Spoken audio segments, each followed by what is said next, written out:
அனைவருக்கும் வணக்கம். TNPSC group 1 group 2 group 4 எக்ஸாமுக்காக எத்திக்ஸில் நம்ம ஒரு லெசனையுமே டீட்டெயில்டாக பார்த்துட்டு வந்துட்ருக்கோம். இந்த வீடியோவில் நம்ம 11th எத்திக்ஸ் புக்கில் 5th லெசனாக இருக்கிற திருவிழாக்கள் அப்படின்ற லெசன் வந்து பார்க்க போகிறோம்.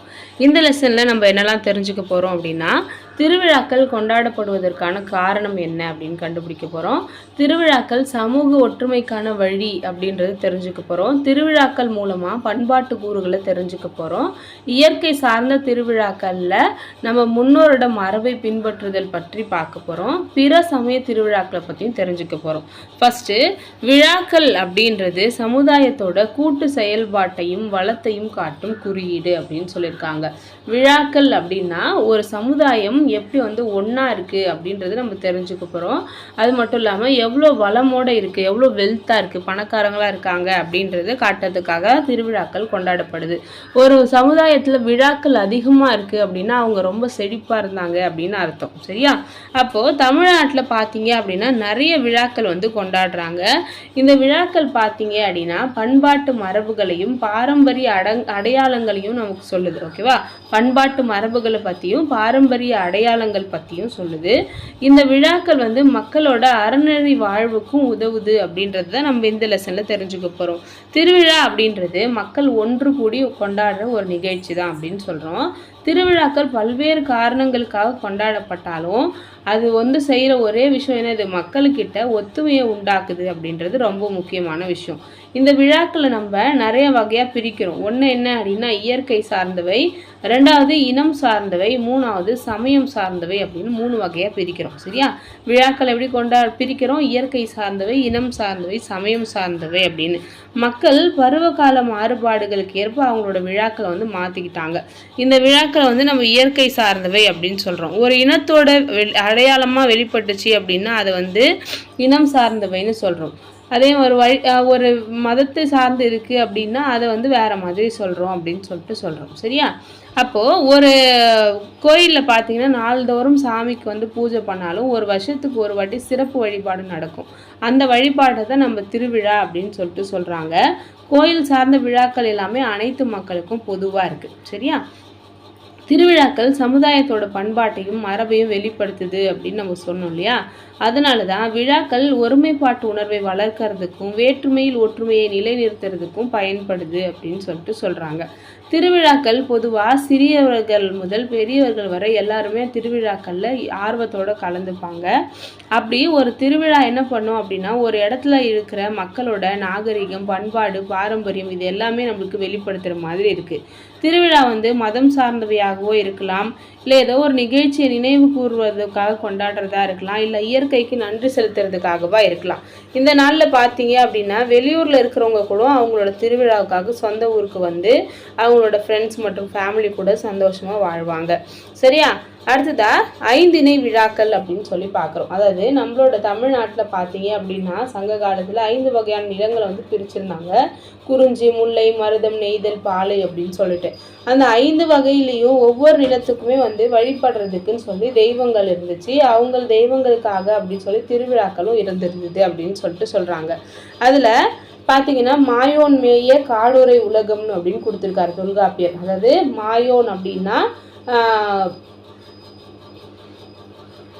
பெருமாள். ஓகேவா? திருமாலை வந்து மாயோன் அப்படின்னு சொல்லுவாங்க. அது காடு வந்து என்னது, முல்லை நிலம். முல்லை நிலத்துக்கு என்னது, திருமால் வந்து இருந்திருக்காரு. சேயோன் மேய மைவரை உலகம். சேயோன் அப்படின்னா முருகன் அப்படின்னு அர்த்தம். மைவரை அப்படின்னா குறிஞ்சி நிலம் அப்படின்னு அர்த்தம். அடுத்தது வேந்தன் மேய தீம்புணல் உலகம். அடுத்தது வருணன் மேய பெருமணல் உலகம் அப்படின்னு சொல்லியிருக்காங்க. அதாவது நெய்தல் நிலத்துக்கு வருணனும், வேந்தன் அப்படின்னா இந்திரன் அப்படின்னு அர்த்தம். அப்போது மருத நிலத்துக்கு என்னது, இந்திரன் வந்து இருந்திருக்காரு அப்படின்றது தெரியுது. அப்போது தொல்காப்பியத்தில் என்ன சொல்கிறாங்க, பாலை நிலம் தவிர 4 வகை நிலத்துக்கும் தெய்வங்கள் வந்து சொல்லியிருக்காரு. பாலைநிலை மக்கள் வந்து கொற்றவை வந்து தெய்வமாக வழிபட்டிருக்காங்க, காளியை வந்து வழிபட்டிருக்காங்க. இதில் குறிஞ்சி நில விழாக்கள். குறிஞ்சி அப்படின்னும் பொழுது நம்ம என்ன சொல்கிறோம், மலையும் மலை சார்ந்த இடமும் குறிஞ்சி நிலம் அப்படின்னு சொல்கிறோம். குறிஞ்சி நிலத்துக்கு கடவுளாக சேயோன் அப்படின்னு சொல்லப்படுற முருகன், வேலன் அப்படின்னு பல பெயர்களில் அழைக்கப்படுறாரு. இந்த குறிஞ்சி நிலத்தில் பார்த்தீங்க அப்படின்னா வேலன் வெறியாட்டு விழா அப்படின்னு ஒரு விழா நடந்துச்சு அப்படின்னு நம்மளுக்கு திருமுருகாற்றுப்படையிலையும் சொல்லியிருக்காங்க, குறிஞ்சி பாட்டிலையும் சொல்லியிருக்காங்க, ஐங்குறுநூறில் சொல்லியிருக்காங்க, பட்டினப்பாலையிலையும் சொல்லியிருக்காங்க. அப்போது குறிஞ்சி நிலத்துக்கு முக்கியமான வழிபாடாக இருந்தது, திருவிழாவாக இருந்தது வேலன் வெறியாட்டு அப்படின்னு சொல்லிட்டு சொல்கிறோம். குறிஞ்சி நில பெண்கள் அவங்களோட நோயை தீர்க்கறதுக்காக பாராய் கடனாக நிகழ்த்தினாங்க. அதாவது வேண்டிக்கிட்டு, பிரார்த்தனைன்னு சொல்லுவோம் இல்லையா, வேண்டிக்கிட்டு இந்த வேலன் வெறியாட்டு நடத்துவாங்க. வேலன் வெறியாட்டின் பொழுது குறிஞ்சி நிலத்தவர் என்ன பண்ணுவாங்கன்னா, நிறைய மலர்களை கொண்டு மாலையை அணிஞ்சிக்கிட்டு கையில் வேல் ஏந்திக்கிட்டு தன்னோட மேலே வந்து முருகனே வந்து ஆடினது மாதிரி ஆடுவாங்களாம். இந்த விழா நடக்கிற இடத்துக்கு பேர் வெறியாடு களம் அப்படின்னு சொல்லிட்டு சொல்கிறாங்க.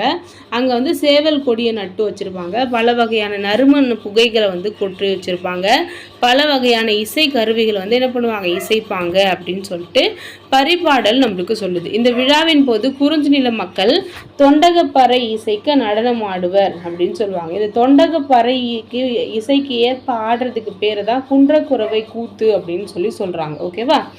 அப்போது வேலன் வெறியாட்டு விழான்னா என்னென்னு தெரிஞ்சுக்கிறோம், குன்றக்குறவை கூத்துன்னா என்னென்னு தெரிஞ்சுக்கிறோம், யாருக்காக ஆடுறதுன்னு தெரிஞ்சுக்கிறோம். அது மட்டும் இல்லாமல் என்ன பறை வாசிப்பாங்க அப்படின்றதும் தெரிஞ்சுக்கிறோம். அடுத்ததான் முல்லை நில மக்களோட விழாக்கள். முல்லைனாலே எனது காடும் காடு சார்ந்த பகுதியும், அங்கே கடவுள் வந்து பெருமாள்னு சொல்லப்படுற மாயோன். இந்த மக்களோட முக்கியமான தொழில் எனது கால்நடை வளர்ப்பு அப்படின்னு சொல்கிறோம். முல்லை நில மக்கள் பால் சுரக்கும் மரமான வேப்ப மரத்தை வந்து தாய் மரமாக வழிபடுவாங்க அப்படின்னு அகநானூறு நம்மளுக்கு சொல்லுது.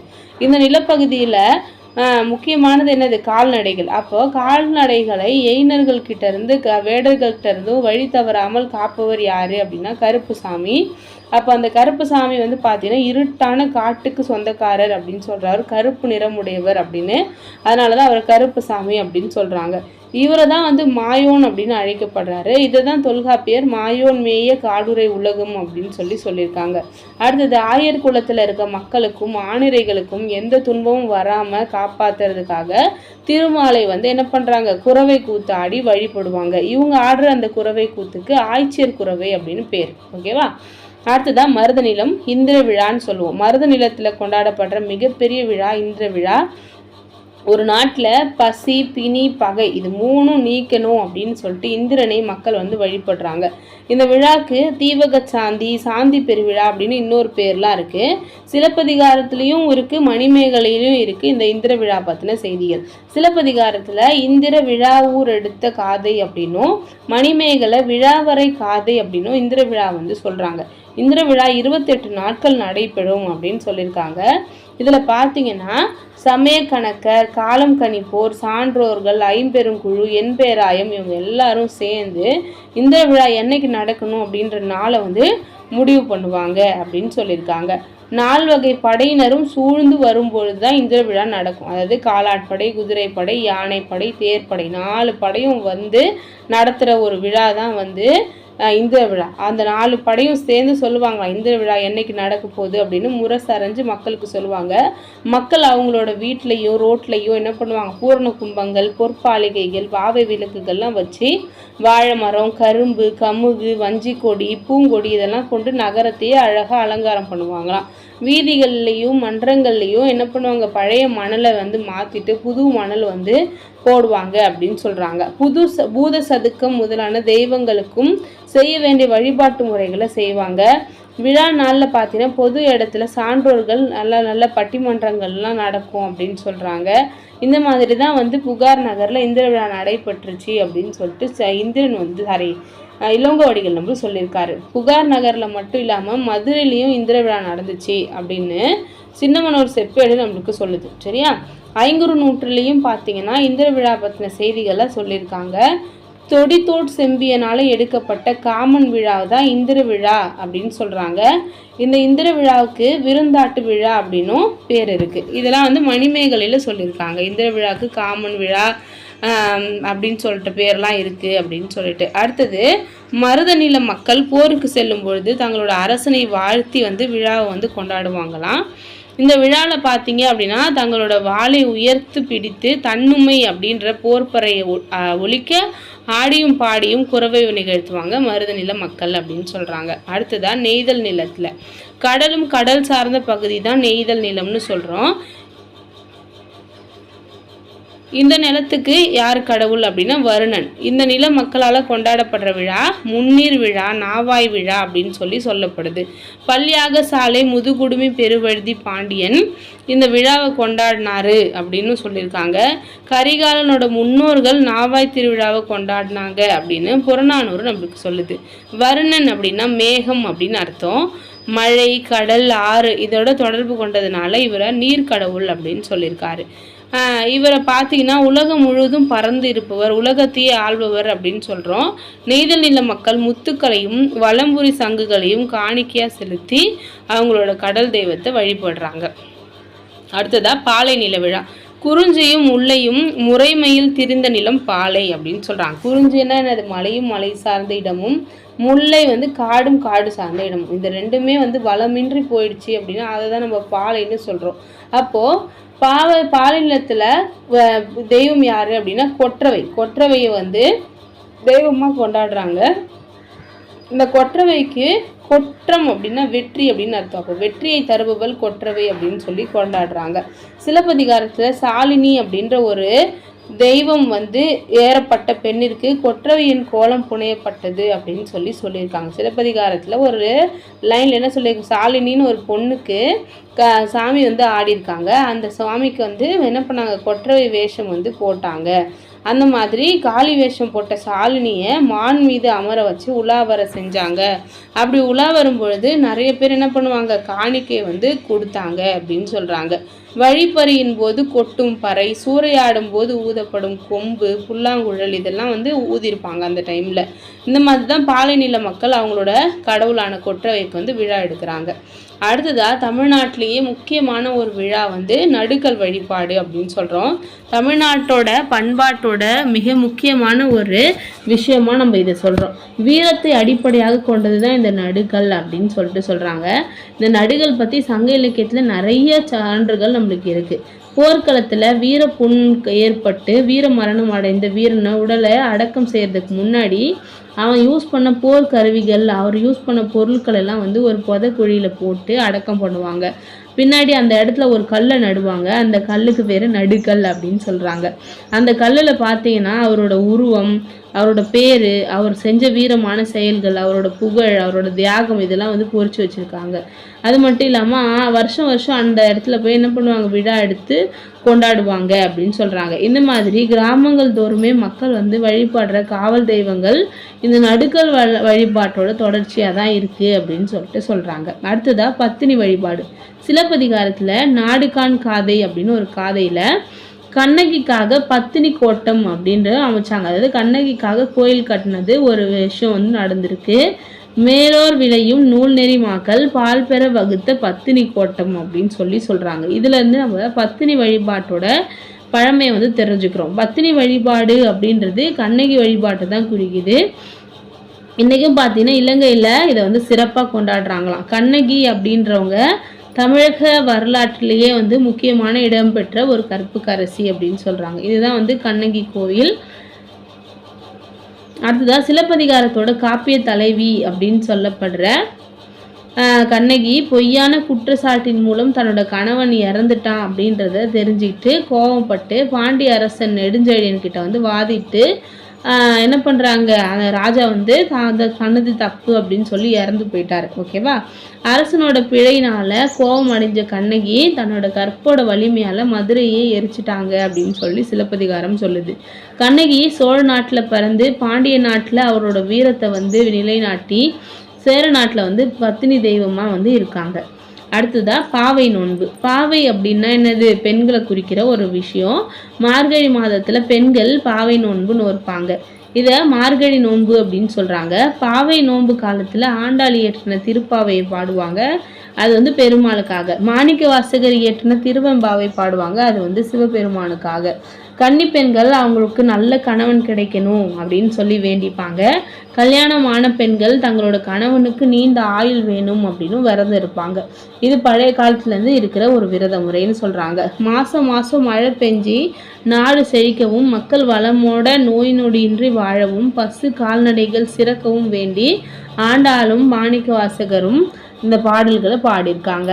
பாவை நோன்பு இருப்பவங்க என்ன பண்ணணும், காலையிலே எழுந்து குளிச்சுட்டு சாப்பிடாம மலர் சூடாமல் தன்னை அழகுபடுத்தி கொள்ளாமல் இறைவனை நினைத்து நோன்பு இருக்கணும். தங்களால் இயன்ற அளவு தானமும் தர்மமும் செய்யணும் அப்படின்னு சொல்லியிருக்காங்க. திருப்பாவையோட 2ஆம் பாடல் நம்மளுக்கு இந்த விஷயத்த சொல்லுது. அடுத்தது இயற்கை சார்ந்த விழாக்கள் பார்க்குறோம். பொங்கல் திருவிழா. பொங்கல் விழா உலகத்தில் வாழற தமிழர்கள் எல்லாராலையும் கொண்டாடப்படுது. பயிர்கள் செழிச்சு இருக்கவும் விளைச்சல் பெருகவும் கதிரவனை முதன்மை தெய்வமாக இருக்காரு. அவருக்காகவும் உழவர் பெருமக்கள் நன்றி செலுத்துறதுக்காக கொண்டாடுறாங்க. இது போகி, பொங்கல், மாட்டு பொங்கல், காணும் பொங்கல்னு நிறைய டைப்ல நம்ம கொண்டாடுறோம். அதுல போகி ஒவ்வொரு மாசத்துலயும் ஒவ்வொரு வருஷமும் மார்கழி மாதத்தோட கடைசி நாள் போகி கொண்டாடுறோம். பழைய தேவையில்லாத பொருட்களை நம்ம கொளுத்துவோம். அதே மாதிரி மனதில் இருக்கிற தேவையற்ற எண்ணங்களை போக்குறது தான் போகி பண்டிகை. போகி அன்னைக்கு என்ன பண்ணுவாங்க அப்படின்னா, வீட்டை சுத்தப்படுத்தி வீட்டோட தலைவாசல், நிலைக்கதவு இதெல்லாம் மஞ்சள் சந்தனம்லாம் பூசி அன்னைக்கு சாயங்காலம் வாசல் கூரையில் வேப்பிலை, பூளைப்பூ, ஆவாரம் பூலாம் செஞ்சு காப்பு கட்டுவாங்களாம். அடுத்ததாக பொங்கல் அன்னைக்கு உழவர் பெருமக்கள் ஆடி மாதத்தில் விதைச்ச பயிரை தை மாதத்தில் அறுவடை பண்ணுவாங்க.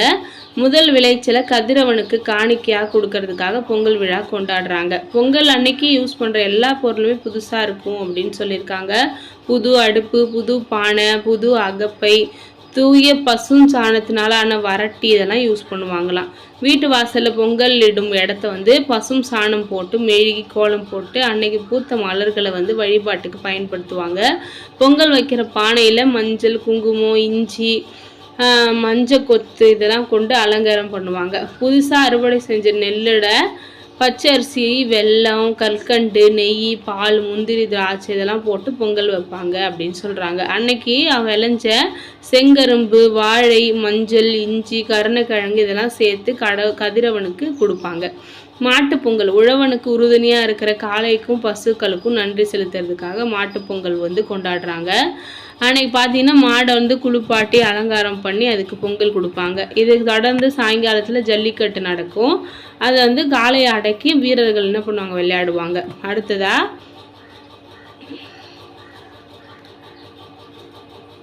சங்க இலக்கியத்தில் கலித்தொகையில் பார்த்தீங்க அப்படின்னா ஒரு பாட்டு இருக்குது. கொல்லேட்டு கோடஞ்சுவானை மறுமையும் புல்லாலே ஆயமகள் அப்படின்னு சொல்லிட்டு, அதாவது ஏறு தழுவுதல் அப்படின்னு சொல்கிற வீர விளையாட்டுக்கு பயப்படுற ஒரு பையனை என்ன பண்ண மாட்டாராம், ஆயர் மகள் ஒரு நாளும் கல்யாணம் பண்ணிக்க நினைக்க மாட்டா அப்படின்னு சொல்லிட்டு. பழங்காலத்தில் கால்நடைகள் தான் நம்மளோட செல்வமாக இருந்துச்சு. ஓகேவா, 1000 பசுவுடைய கோநாயகர்னு பட்டப்பெயர்கள்லாம் புழக்கத்தில் இருந்துச்சு. ஏரின் பின்னால் தான் உலகமே சுழல்து அப்படின்னு சொல்லிட்டு வள்ளுவர் கூட சொல்கிறாரு. அப்போது அந்த ஏர்முனையை முன்னே செல்றது என்னது, மாடுகள் தான். அந்த மாடுகள் தான் உழவு தொழிலை உயிர் போட வச்சுருந்துச்சு அப்படின்ட்டு சொல்கிறாங்க. அடுத்ததாக காணும் பொங்கல். காணும் பொங்கல் பகைமையை மறந்து உறவுகளை புதுப்பிக்கிற ஒரு நாள் அப்படின்னு சொல்கிறாங்க. அன்னைக்கு தினத்துக்கு என்ன பண்ணுவாங்கன்னா, அவங்களோட உற்றார் உறவினர் நண்பர்களோட வீட்டுக்கு சென்று அங்கே இருக்க பெரியவங்களை வணங்கி வாழ்த்து வாங்குவாங்க அப்படின்னு சொல்கிறாங்க. இந்த டைமில் தான் காணும் பொங்கல் அன்னைக்கு தான் நிறைய பாரம்பரிய விளையாட்டுகள் எல்லாம் நடக்கும் அப்படின்னு சொல்லியிருக்காங்க. அப்போது தமிழர் திருநாள், உழவர் திருநாள் அப்படின்னு சொல்லிட்டு உழவர்களால் இன்றைக்கும் பொங்கல் கொண்டாடப்படுது. அடுத்தது சித்திரை திருவிழா. சைவமும் வைணவமும் இணைந்து கொண்டாடுற தமிழகத்தோட மிகப்பெரிய திருவிழான்னு சொல்லிட்டு மதுரை சித்திரை திருவிழாவை சொல்கிறாங்க. சைவ சமய விழாவாக இருக்கிற மீனாட்சி சுந்தரேஸ்வரர் கல்யாணமும் வைணவ சமய விழாவாக இருக்கிற கள்ளழகர் ஆற்றல் இறங்க விழாவும் ஒன்றா நடக்கிறதுனால இந்த விழா ரொம்பவே முக்கியமானது அப்படின்னு சொல்லிட்டு சொல்கிறாங்க. திருமலை நாயக்கர் தான் இந்த 2 விழாக்களையும் ஒன்றா கொண்டாடினாங்க அப்படின்னு சொல்லிட்டு சொல்கிறாங்க. சித்திரை மாதம் வளர்பிறை 5ஆம் நாளில் இந்த விழா தொடங்கி 10 நாள் நடக்கும் அப்படின்னு சொல்லியிருக்காங்க. அடுத்தது ஆடிப்பெருக்கு. ஆடி மாதத்தில் தென்மேற்கு பருவமழை பெய்யுது இல்லையா, அதனால ஆறுகளில் புதுசாக தண்ணி வரும். இதுதான் நம்ம ஆடிப்பெருக்கு அப்படின்னு சொல்கிறோம். காவிரி பாயும் பகுதிகளில் இருக்கிற மக்கள் காவிரியை அன்னையாகவும் தெய்வமாகவும் நினச்சி கும்பிடுறாங்க அப்படின்னு சொல்லியிருக்காங்க. அன்னைக்கு தான் ஆடிப்பெருக்கு அப்படின்னு சொல்லி கொண்டாடுவாங்க. அன்னைக்கு நைட்டு என்ன பண்ணுவாங்க அப்படின்னா, அந்த காவிரியை வணங்குவாங்க. அது மட்டும் இல்லாமல் ஆடிப்பட்டம் தேடி விதை அப்படின்னு ஒரு பழமொழியும் இதனால தான் உருவாச்சு அப்படின்னு சொல்கிறாங்க. ஆடி மாதத்தோட 18ஆவது நாள் தான் ஆடிப்பெருக்கு அப்படின்னு சொல்கிறோம். அடுத்தது மகாமகம். மாசி மாதத்தில் குரு சிம்ம ராசியில் இருக்கும்போது மக நட்சத்திரமும் பௌர்ணமியும் சேர்ந்து வர நாள் தான் மாசி மகம்னு சொல்கிறோம். மாசி மாதத்தில் குரு வந்து சிம்ம ராசியில் இருக்கும் பொழுது மக நட்சத்திரமும் பௌர்ணமியும் சேர்ந்து வர நாள் தான் என்னது மாசி மகம்னு சொல்கிறாங்க. நவகிரகங்களில் குரு ஒரு ராசிலேருந்து இன்னொரு ராசிக்கு இடம்பெயர ஒரு வருஷம் ஆகுது. இதன் காரணமாக ஒரு ஆண்டும் குரு பெயர்ச்சி விழாவும் மாசி மக விழாவும் நடக்குதாம். இதே போல் 12 ராசியும் கடந்து குரு வந்துறதுக்கு 12 வருஷம் ஆகும். அப்படின்னா 12 வருஷத்துக்கு ஒரு வாட்டி மகாமகம் அப்படின்னு நடக்குது அப்படின்னு சொல்கிறாங்க. அன்னைக்கு டேட்டுக்கு புனித நீர் ஆடுறது மிக சிறப்பானது அப்படின்னு சொல்கிறாங்க. கும்பகோணத்தில் மகாமக குளத்தில் தீர்த்தவாரி அன்னைக்கு பக்தர்கள் புனித நீர் ஆடுவாங்க. அதே மாதிரி வடநாட்டில் என்ன பண்ணுவாங்க, கும்பமேளா அப்படின்னு சொல்லி நடக்குது. அதனால தான் இதை தென்னகத்து கும்பமேளான்னு சொல்லிட்டு மகாமகத்தை சொல்கிறாங்க. அடுத்த சைவ திருவிழாக்கள். சிவனை முழுமுதலாக கொண்டு வணங்குவர்கள் சைவர்கள்னு சொல்கிறோம். அவங்க கொண்டாடுற திருவிழாக்கள் தான் சைவ திருவிழாக்கள். மகா சிவராத்திரி அப்படின்னு ஒரு வருஷமும் மாசி மாதத்தில் கொண்டாடப்படுது. அன்றைக்கி நைட்டு ஃபுல்லாக தூங்காமல் சிவபெருமானை 4 கால பூஜைகளில் வழிபடுவாங்க அப்படின்னு சொல்கிறாங்க. சிவராத்திரி 12 மாதமும் வரும். அதில் மாசி மாதத்தில் வர்றது மகா சிவராத்திரி. அடுத்தது விநாயகர் சதுர்த்தி. ஆண்டுதோறும் ஆவணி மாதத்தில் விநாயகர் சதுர்த்தி வரும். ஆலயங்களில் மட்டும் இல்லாமல் வீடுகள், கடைகள் எல்லா இடத்துலையும் விநாயகர் சதுர்த்தி வந்து என்ன பண்ணுவாங்க, சிறப்பாக கொண்டாடுறாங்க. அடுத்ததாக வட இந்தியாவில் விநாயகர் சதுர்த்தி வந்து கணேஷ் சதுர்த்தின்னு கொண்டாடுறாங்க. தீப திருவிழா. கார்த்திகை மாதத்தில் பௌர்ணமி நாளில் வீட்லையும் கோயில்கள்லையும் விளக்கேற்றி கும்பிடுவாங்க. இதுதான் கார்த்திகை திருவிழா. தொன்று தொட்டு கொண்டாடப்பட்டு வருது. அன்னைக்கு திருவண்ணாமலையில் உச்சியில் வந்து என்ன பண்ணுவாங்க, தீபம் ஏற்றுவாங்க. அதே மாதிரி முருகன் கோயிலையும் சிவன் கோயிலையும் என்ன பண்ணுவாங்கன்னா வழிபாடு பண்ணுவாங்க.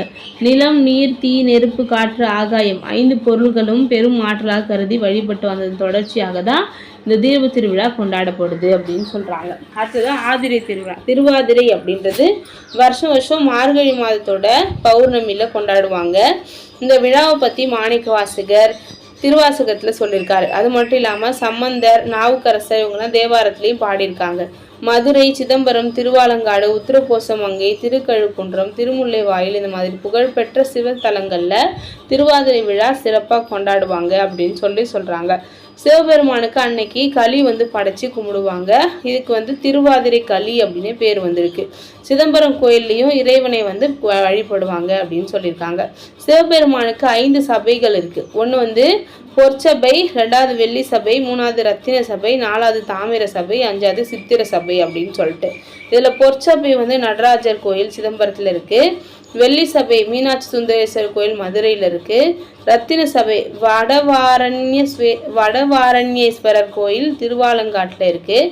தாமிர சபை திருநெல்வேலி நெல்லையப்பர் கோயில், குற்றாலநாதர் கோயில் வந்து குற்றாலத்தில் இருக்குது. சரியா? அடுத்ததான் வைணவ திருவிழாக்கள். திருமாலை முழுமுதல் கடவுளாக கொண்டு வழிபடுறவங்க வைணவர்கள். அவங்க கொண்டாடுற விழாக்கள் தான் வைணவ திருவிழாக்கள்னு சொல்கிறோம். அதில் ஃபஸ்ட்டு முக்கியமானது வைகுண்ட ஏகாதசி. மார்கழி மாதத்தில் வளர்ப்பிறையில் 11ஆம் நாள் வைகுண்ட ஏகாதசி நடக்கும்.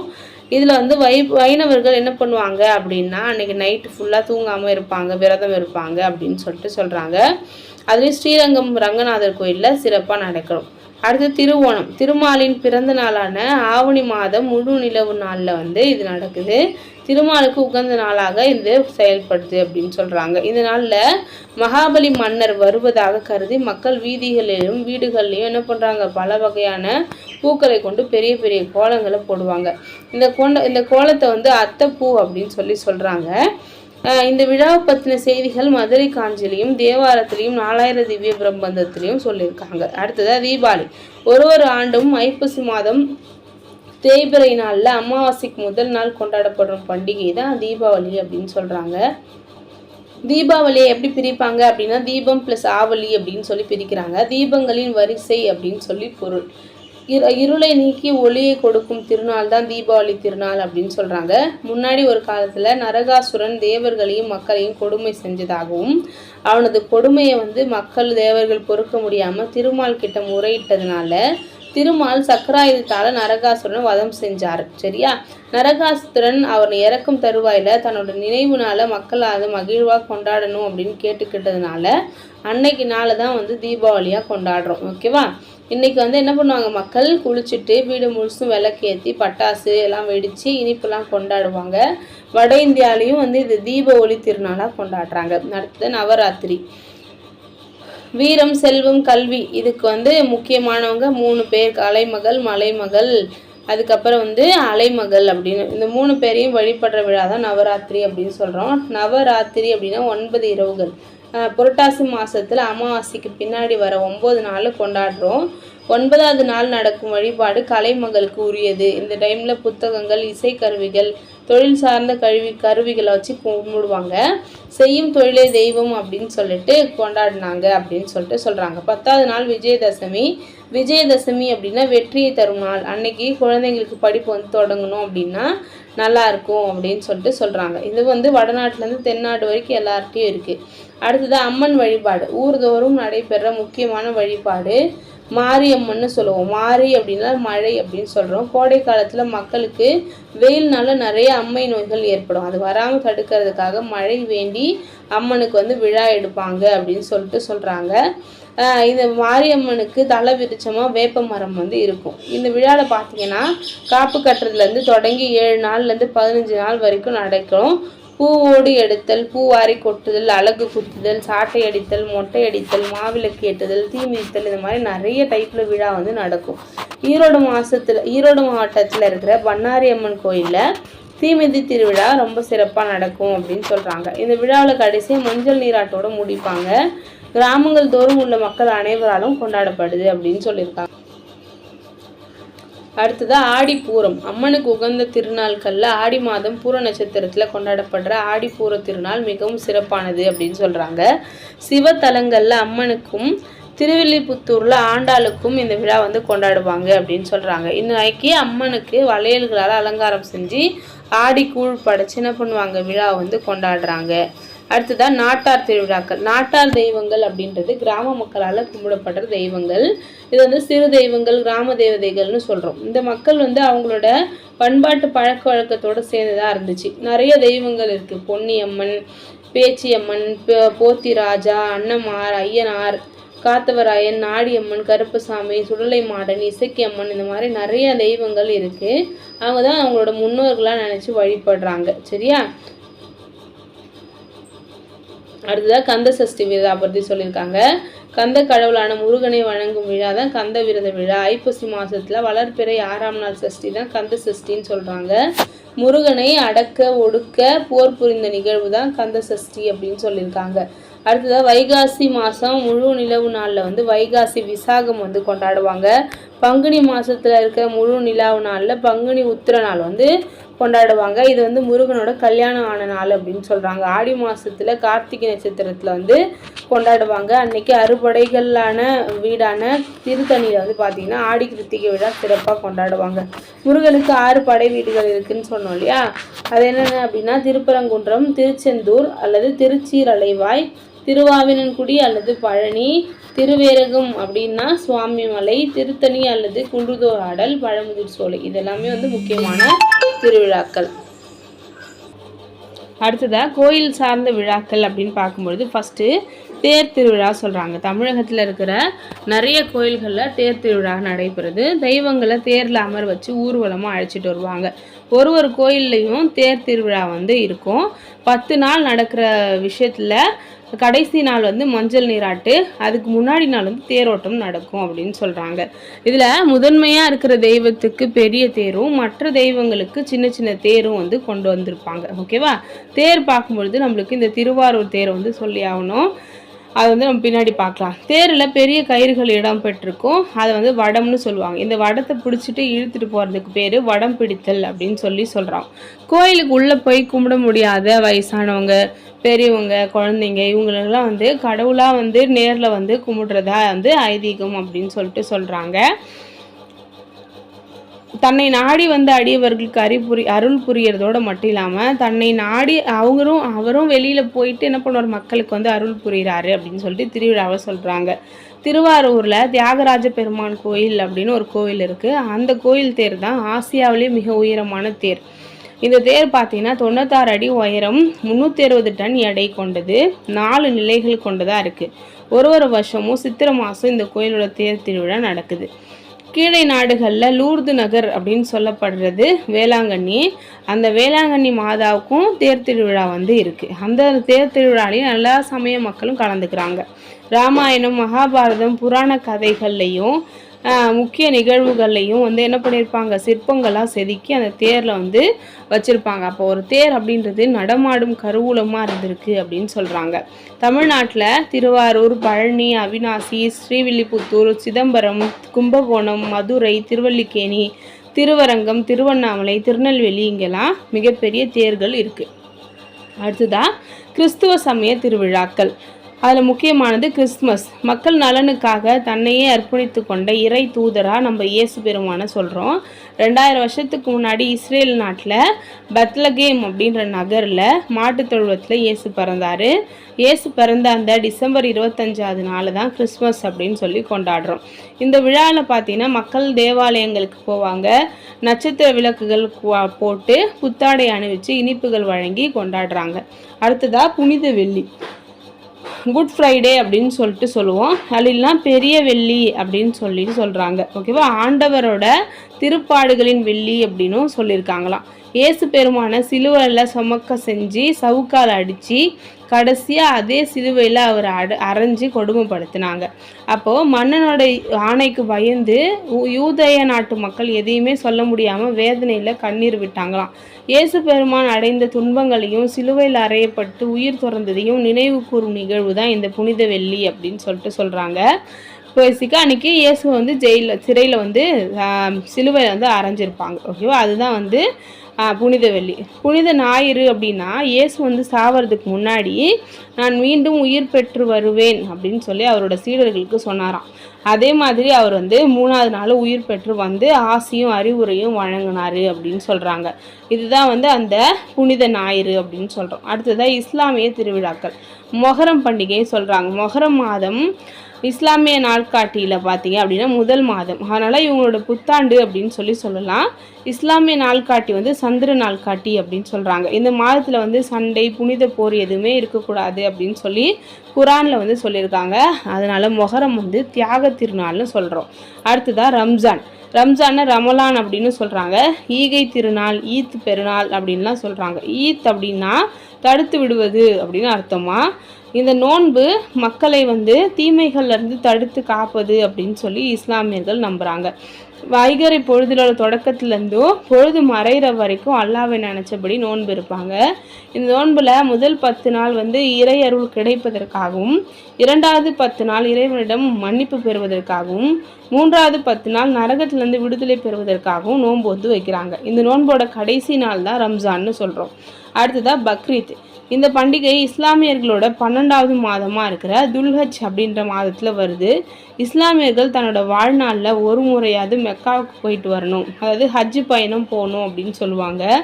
இந்த பயணத்தினால தான் வயிற்றிலிருந்து, அதாவது தன்னோட அம்மா வயிற்றுலேருந்து பிறந்த புதிய பாலகர் போல புனிதமாகவும் தீமை நீக்கியவராகவும் விடுறாங்க அப்படின்ற அவங்க நினைக்கிறாங்க. ஓகேவா? ஹஜ் பயணம் மேற்கொண்டவர்களை ஹாஜிக்கள் அப்படின்னு சொல்கிறோம். இந்த ஹாஜிக்கள் அல்லாவோட வீட்டுக்கு விருந்தாளியாக போகிறாங்க அப்படின்னு சொல்கிறாங்க. இந்த பயணம் மேற்கொள்ள முடியாதவங்க குர்பானி கொடுத்து பக்ரீத் தொழுகையை செய்வாங்களாம். சரியா? அடுத்ததாக சமண திருவிழாக்கள். மகாவீர் ஜெயந்தி அப்படின்னு சொல்கிறோம். ஃபஸ்ட்டு மகாவீரர் கிமு 546 வைசாலி நாட்டில் குந்தி கிராமம் அப்படின்ற இடத்துல பிறந்தார்.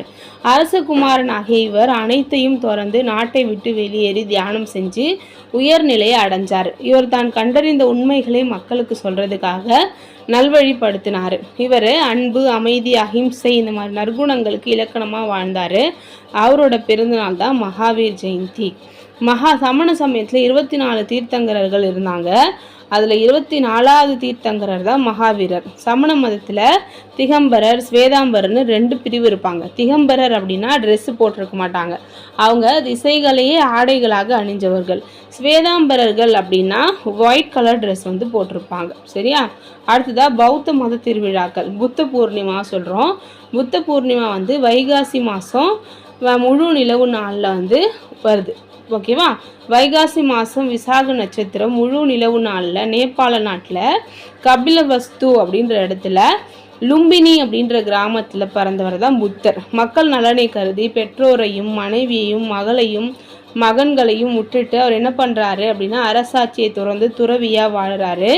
அவரோட வாழ்க்கையில் நிகழ்ந்த முக்கிய நிகழ்வுகள் அப்படின்னு சொல்லப்படுறது, ஒன்று பெருந்துறவு, ரெண்டாவது நிர்வாண நிலை, முதல் போதனை நிகழ்த்தினது, பரிநிர்வாண நிலை அடைஞ்சது அப்படின்னு அனைத்து நிகழ்வுமே இந்த புத்த பூர்ணிமா நாளில் தான் நடக்குது அப்படின்னு சொல்கிறாங்க. பௌத்தர்கள் புத்த பூர்ணிமா அன்னைக்கு வெள்ளை கலர் ட்ரெஸ் போட்டுட்டு பௌத்த சைத்தியங்களுக்கு சென்று மலர்களை தூவி வழிபாடு செய்கிறாங்க. இந்த விழா பீகாரில் இருக்க புத்த கயாலையும் உத்தரப்பிரதேசத்தில் இருக்கிற சாரநாத்லேயும் ரொம்ப சிறப்பாக கொண்டாடுறாங்க. இந்தியா மட்டும் இல்லாமல் நேபாள், இலங்கை, தாய்லாந்து இந்த மாதிரி உலக நாடுகள்லையும் புத்த பூர்ணிமா வந்து சிறப்பாக கொண்டாடுறாங்க. புத்த பெருமான் இந்த புனித நன்னாள் குறித்த செய்தியை மணிமேகலையில் கூட சொல்லியிருக்காங்க.